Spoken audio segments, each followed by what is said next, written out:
What's good with the YouTube Accomplished Perspective? It's your boy Flacco with my co-host, the big, little draw hole, coming through with a little bit of energy, man. And what we're going to be talking about is incident and issues that occurred a couple years ago when they tried to integrate the Bulldogs out there in the general population. Bro found an interesting article. We're going to break it down. We're going to, let him read it, and then we're going to get straight to it, man, with our perspective and views. All right, man. This article is from G Wire, Associated Press, and I found this, man, because a lot of people have been asking me in the comments and on Instagram and stuff how the Bulldogs have fell in with this end of hostilities, thing that's been going on since the big homies from all 3-4 groups were released from the SHU program. And I could tell you that the Bulldogs aren't participating and they're not welcome to participate by, most of the other groups. But, man, this breaks it down a little bit better than I can tell you. You know what I mean? So we'll get to it, man. California prison officials have halted an experiment aimed at forcing warring prison gangs to get along with each other after the inmates wound up brawling and even rioting when allowed to mingle together in prison recreation yards. Officials told the Associated Press. Members of Fresno's notorious Bulldogs gang have been particularly resistant to peacemaking, authorities say. The effort started more than a year ago with officials gradually allowing prisoners from different prison gangs into the same exercise yards to try to get them to make peace. This permitted officials to reduce harsh restrictions that had kept gang members locked up in cells for lengthy periods without access to rehabilitation programs that could allow them to shorten their sentences. But the greater liberty generated the same result at several state prisons. Gang members brawled in what critics labeled gladiator fights that they alleged prison officials deliberately set up to get the inmates to fight. The brawls led officials to stop the practice of trying to get the gang inmates to interact with each other in prisons. Sean Spillane, a spokesman for Corrections Department Inspectors General, told the AP in an interview prison officials are kind of at the point where they realize this isn't working. Rather than getting the same results, they're putting their heads together and trying to come up with a new approach. The program is on hold so officials can explore options to find a resolution to this and safely house these individuals, says Terry Thornton, spokesman for the Correction Department. She denied that officials set up inmates to fight. I don't know why they fight. We just expect our people to engage in positive behavior and engage in positive programs, she says. At the heart of this problem is the Fresno Bulldogs prison gang that has participated in 32 documented battles with other prison gangs in the last year alone, ranging from small fights to full-scale riots, according to the data prepared for the AP by the Inspector General's office. According to this data, the Fresno Bulldog prison gang has participated in 32 battles with other gangs from small to full-scale riots. The Bulldogs, a drug trafficking gang, take their mascot from Fresno State's canine mascot.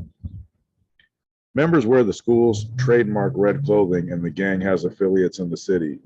But membership solidifies after its members are in prison, says Fresno police spokesman Mark Hudson. California prison officials tried 45 times to put gang members in the same yards with other inmates, with violence erupting 27 times. Hey, I'm going to stop for 1 second, man. What's the definition of insanity? Repeat the same thing over and over again, expecting a different result. Well, at least California prison officials only tried this 45 times. That's all, just only 45 times with the same result. All right, I'll continue. The inmates also rioted 3 times last fall before prison officials began trying to get them to coexist. Every threat group is having issues with the Bulldogs, or vice versa. These are all Bulldogs versus other threat groups. Early attempts by prison officials involved a few inmates, each from the Bulldogs and competing gangs, but the fight recently escalated into full-scale riots. The most recent brawl happened August 14th at the Correctional Training Facility in Soledad, which is south of San Francisco, when 200 plus inmates rioted. 8 inmates were treated at outside hospitals for puncture wounds, cuts, and bruises, while another 50 inmates were treated by prison medical staff for what officials described as minor injuries. That was the part of their efforts to see if the 2 gangs could coexist, Spillane said. Officials were forced to fire 9 warning shots to break up the fight, and they also used pepper spray and other non-lethal weapons. Members of one of the 2 groups refused to obey orders to lie down on the ground until guards from other housing units at the prison and another prison arrived. In July, there were 2 riots. In July, there were 2 riots at Pleasant Valley State Prison in Coalinga, the most recent one involving 182 inmates. The 3 inmates were treated outside hospitals for puncture wounds after guards used pepper spray to break it up.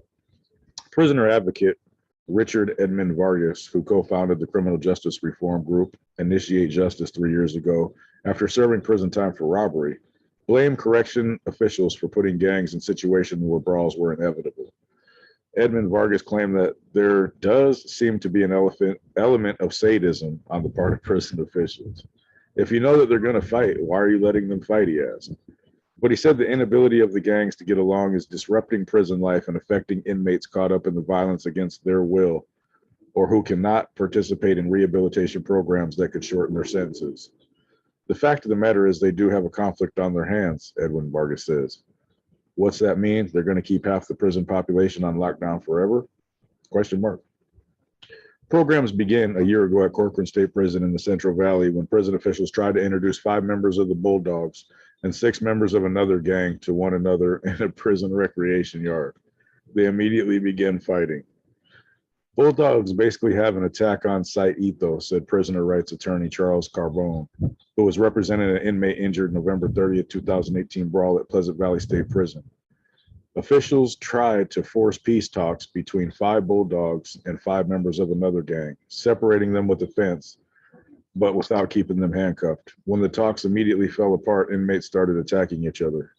After they were allowed back through the fence in order to return to their cells, he said, Carbone said his client, an alleged member of the Sureños gang, was hit in the head as guards broke up the brawl and suffered facial injuries that left him with permanently impaired vision and cognitive issues.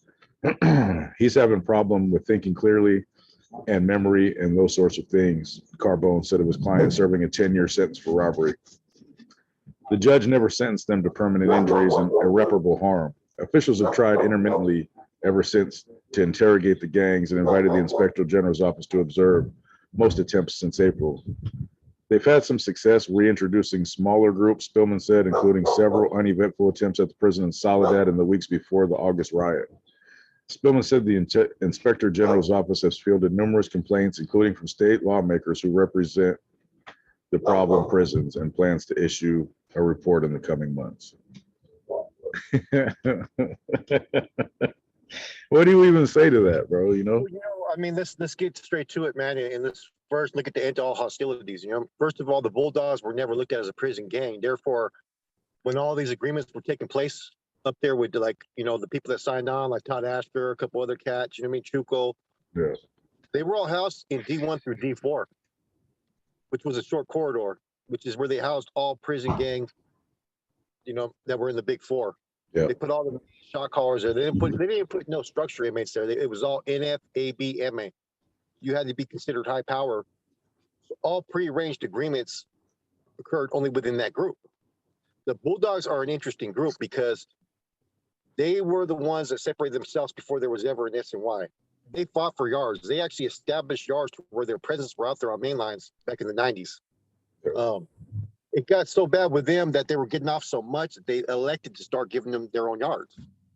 Like Salinas Valley, they would only come out together for a while, or with the whites. But they've had their run-ins issues with every particular group, not just the Norteños, not just the Sureños, but Africanos, whites, and so forth, man. So, I get what they're trying to do is because the Bulldogs, in their eyes, they're not looked at as an SNY group like these other groups. You know what I'm saying? They don't want to be considered SNY. You know what I'm saying? So they're fighting for their existence on any yard. So if you have a prearranged agreement with the end to all hostilities and it doesn't include the Bulldogs, of course, if you throw them out there with Norteños or Sureños, you're going to have conflict. They've always been on certain yards like Avenal, Corcoran, Wasco, Salinas Valley. They had their own yard, and that's how they've operated for before the end of all hostilities. That's why there was even rumors they were trying to do away with the SNY yards, and they've been integrating those on the lower levels, 1 and 2. They've been putting people that are active and inactive on the same yards. They want to do away with everything. because they know the more violence that occurs in there, the more they get to lock people down, throw them back in the shoe. You know what I'm saying? Slam the yards to where they don't have to do all the work. You know what I'm saying? Because it takes a lot, man, for them to operate a yard and have mainline access and visits and all that stuff, man. You know, it's too much work for them. You know, pretty much what it comes down to, man. So, yeah. I mean, you know, the Bulldogs, this is just typical of the Bulldogs, man. I mean, not saying anything negative. The Bulldogs have always been hitters. They've always been riders. They've never been punks. They've never bowed down to anybody. You know what I mean? They're very low in numbers, but they've always been a worthy adversary. You know what I mean? No, they're with the business. You can't. That's what I tell everybody, man. You could call them what you want, defectors, dropouts, whatever. Shit, they're about that action, though. There's no doubt about it.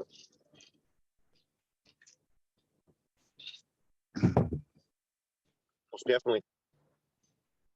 You know, so I mean, you know, where does this go here? I mean, that's the only thing that could make sense out of this whole article. I mean, they were never in the agreements. They were never in any of the discussions. They were never in any of the talks. It was all these other groups. You know what I'm saying? Within the big four. Hey, do you think if any of them would have been up there that were eligible to even talk, would it even made a difference? I don't even know if it would have made a difference with them dudes.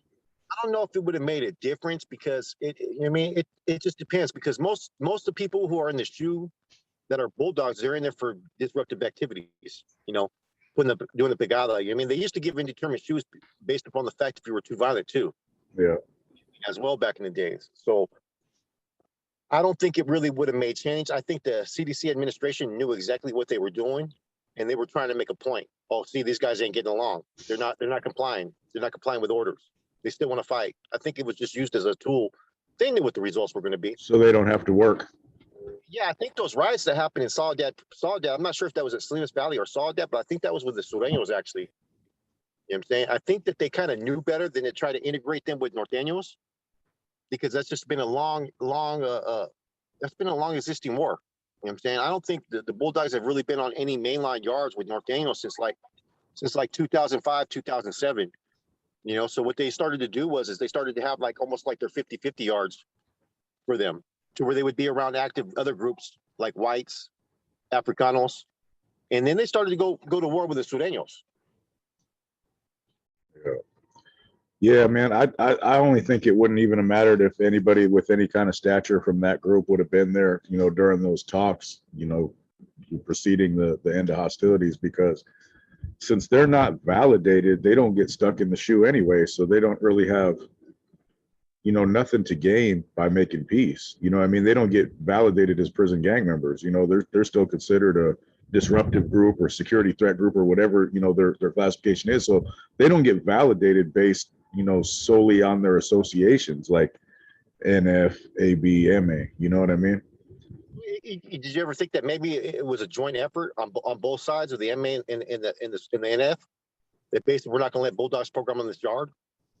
You know what I'm saying? We're not going to let no 2-5ers or anybody else. You think that could have been a joint effort that if they touched down these yards? Because basically, let's keep it real.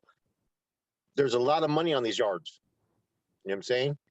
And even the Bulldogs are going to try to financially benefit from any type of resources they have on these main lines. No doubt. If you're allowing them on the yard, it cuts into your resources. It cuts into your pay. You get what I'm saying? So yeah. I'm just wondering if there was already a pre-agreement that, you know what, we can coexist, the NF, MA, and all this, Norteños, Sureños, but we're not going to allow any Bulldogs on these yards. We're not going to allow any SMYs on these yards, of course not. You know what I mean? Yeah. I think that may have been the mindset. The thing is with the Bulldogs, I've never labeled them as an SMY group. Neither have I. You know what I'm saying? Yeah, they broke off. I guess you can call them in some words. They, you know, I don't know what the right word is to call them. They went off on their own. They branched off and created their own thing. You know what I'm saying? Yeah. And they had to fight. They've had yards before in the 90s that they took from homeboys. You know what I mean? And vice versa. You know what I mean? They've just been low in numbers, so they've always been able to be only put in certain facilities, like I said before: Salinas Valley, Pleasant Valley, Avenal, Wasco. And I think maybe even Delano may have been one at one time, Matt, but they're only on certain yards. And what they were doing in certain prisons is they would be on a yard, right? And they would let out half the yard, we would go to yard, and then they would come out after. They would do the split yard on the level 4, 180 yards. You know what I'm saying? So it would operate a little bit different. Yeah, I've never been around them except real briefly in the hole in DVI. But I've never, you know, been anywhere or talked to hardly anybody that ever shared a yard with them guys, man. That's all that's all before my time. You know what I mean? It's been going on a long time, and I don't see it changing, especially since you know, they eventually got into it with the Southerners too. You know what I mean? Because they had it okay with the Southerners for a little while, and then that fell apart. So I mean, it could be a conglomerative effort to have them stay off of these new end of hostility general population yards. But I don't know if they thought that deeply into it, man. You know, I don't even know, bro. It's hard to say. You know, but I mean, there's this is what people don't mention though. But, you know, and even though there's been an end to all hostilities, there's still been removals that have been done against each other. You know what I mean? Look, Yogi's a prime example. Yeah. You know what I mean? He got hit in New Folsom. What year was that? Do you remember? I forgot what year that was. Man, I really don't know. It could have been maybe 5-6 years ago, but it didn't. He didn't last long after the main line, man. You know what I'm saying? And Do we ever have a answer or reason as to why, who, any of that about him? I haven't found nothing definitive. I've heard different rumors that there was a diversion beforehand just to get him. Yeah. By which group? Man, you know what? I don't want to comment. I don't. I've heard Yeah, I haven't found nothing either. I just, me and you never talked about that, and I was just curious if you knew something I didn't. I heard somehow that that it was the whites that did it. You know what I'm saying? Someone told me, but I was not able to confirm this, man. I don't want to speak out of turn, but I heard that there was a diversion started by the Sureños before this happened. You know what I'm saying? Because you got to remember, he's old school, so he must have had somewhat security on him, man. Yeah, no doubt. I don't know if there was that many repercussions just for him being whacked. You know what I mean? Yeah, there wasn't too much of no trickle down effect out of that institution. That's for sure. You would think. I mean, so if there was an end to all hostilities, it just goes to show. I mean, was this? You know how it is, man. If you disrespect a certain group or took some type of action, regardless, they're going to try to get you later on, man. You can't take that red light. You know what I mean? If it becomes a personal issue with you know what I mean, because we've had certain green lights that we've had on individuals from other groups when I was in the shoe. If the door pops here, it's not a stand down issue. Get busy. Right. And we had them on Sureños and we had them on an Africa. We had him on a BGF member one time because he disrespected the Carnal Chilo over some magazines. Right. So when that green light was put on him by an NF member, we had to honor it. I mean, regardless, we didn't even acknowledge that dude. We acknowledged all the other BGS, but we didn't acknowledge anyone. So that's my only thinking process is maybe he did something that was unthinkable in another group's eyes that they wanted to get him. You know what I'm saying? Because you can't have an end to all hostilities and take action. You know what I'm saying? So it's the same thing. I'm looking at that with the Bulldogs, like, okay, the Bulldogs have crossed those barriers with the North and with the South. Right. You know what I'm saying? It's straight war. And they're looked at in the same eyes as if you're dealing with your own trash. I mean, that's how the NF used to look at them, and that's how the MA used to look at them later on. You know what I'm saying? Yeah. The only reason why, for a while, that the Sureños had a little prearranged agreement was because one of the founders of the Bulldog Nations, his pops was the MA Carnal Fonzie. Right, I heard that. Yeah, you know, so that's why there was a little bit of alliance, but Crackers never wanted to ever have any type of. That's why the Bulldog Nation didn't last that long. I mean, Crackers till his death never took off his NF tattoo off him. You know what I'm saying? So in some ways, he still held pride to what he was and what he used to represent and all the work he put in. He just had, you know, like we talked to other people that were there, man, you know, it became political with him. You know, we're never going to know the truth. You know what I'm saying? We could listen to what these other people say. Oh, this is why Crackers did it. We could listen to what the NF said. This is what he did. But there's little substantial proof, even in the indictment that he got indicted on, right? With Sammy Venegas. I read the transcripts. I read the court report. I didn't see anywhere where he actually told. But then we've been told that he told. You know what I'm saying? Yeah. You know, I know Flacco did. We know that Sammy did later on. You know what I mean? That's all confirmed from Fresno, right? But so there's always going to be different discrepancies with that, man. And you know, they've gone so far along that they've separated for over like 25 years. 20 years is a long time to be separated. It's kind of hard to unite those groups again. I know they're doing it in the feds, but because there's lower numbers of them in the feds, they get to a yard. What ends up happening is we're going to get in where you fit in. You know what I mean? That'd be a scary situation for anybody. I mean, you know, going into the feds and being in California, you're already a small portion. Now in the feds, you're even a smaller portion. You know what I mean? So you know how the game is, man. We're gonna try to, if we can pull one away and they could be useful and beneficial, why not? You know what I'm saying? That's the agenda that they've had in the feds. You know what I mean? So I don't see it occurring in the state, like I said, because that's just one more group that gets a part of the pie. Right. I think for it to occur in the state, man, the Bulldogs would have to have a formal hierarchy like the other groups do. You know what I mean? For them to have people that could solely make decisions, man. They're too loosely, organized in their, chain of command, let's call it, or lack thereof. So, there's never going to be somebody who can either broker or discourage peace. You know what I mean? It's too much of a whole group decision with them. And that's not taking nothing away from how they get down, because they get down good enough to maintain their own in a savage world. You know what I mean? And, I found it real interesting that the Bulldogs have the option of programming with the NF and NF associates in the feds, man. That's a trip. And we have photo backup, and we've talked to Bulldog members who just got out of the feds that were programming under the NF household. And I found that crazy, man. But one thing is, that goes to show the animosity isn't so deep that there's no coming back from it as well. Because if that was the case, you know what I mean? They would be. You got to remember this too, though, right? All those that were involved in those wars and stuff in the 80s and 90s that separated themselves, they're probably either no longer alive, no longer even active in the mix. So their voice isn't there. You have a whole new breed of individuals who've only been taught and indoctrinated one thing. The same way the Norteños were indoctrinated one thing about them. Right. Let's not forget, we were all one group at one time. Yeah. You know what I'm saying? Just the philosophies and beliefs have changed. You know what I mean? And the same way that we were indoctrinated, you know what I'm saying, which is when you indoctrinate someone, you're schooling them and teaching them to think the way you want to think. You get what I'm saying? Your ideology and how you operate. Same thing with the Bulldogs. They've been given a certain ideology that they hold faith to, that they believe in. Right. It's hard just to take that away and change that. And it's the same thing with the young Norteños, because I talk to people who are in prison nowadays. They say it's very rare you'll see a Norteño over 40 years old in prison. Yeah. You know what I'm saying? In our time era, you would see OGs that were in their 50s. Yeah. You know what I mean? Still busting down Machina after on the handball court. You know what I mean? Yeah. I've had old timers smoke me at machine, bro. Just straight smoke me, man. And I'm just like, man, I need to get my life together. You know what I mean? Just smoke me, bro. So, I mean, that's my perspective of it, man. Like, I never really had too many interactions with Bulldogs. I talked to them once when I was in Salinas Valley. They didn't disrespect me. They didn't bark at me. You know what I'm saying? But they got their own stilo. They got their own style, man. And I don't see any changes because there was never any type of conversations up there. I agree. I concur in full, my man. But anyway, that'll do it for that, man. We've been asked a lot, so we brought it to you.